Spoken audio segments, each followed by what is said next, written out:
Всем привет! Здравствуйте!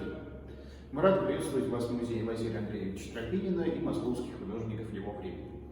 Мы записываем специально для наших друзей, для наших посетителей эти видео, и мы надеемся, что нас смотрит не только взрослая аудитория, но и подрастающее поколение. Именно для вас мы хотим рассказать, что же такое музей. Мы вам уже рассказывали о специфическом освещении, мы вам рассказывали о сетках, на которых хранятся произведения в фондах музея. Мы говорили об этикетках. Помимо этикеток, в музеях еще существует экспликация. Вот такие большие тексты, которые, как правило, размещают на стене, в котором рассказывается о какой-то общей теме в том или ином выставочном зале.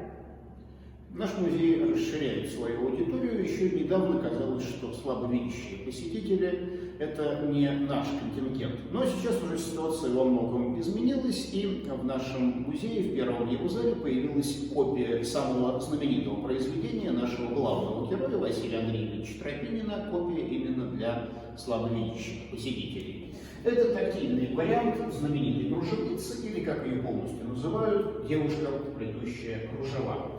И помимо самой тактильной копии, здесь мы можем встретить и сопроводительный ее текст на шрифте Брайля, который, как известно, пользуются слепые и слабовидящие люди. Это еще одна экспликация, только очень особая, для очень особых посетителей.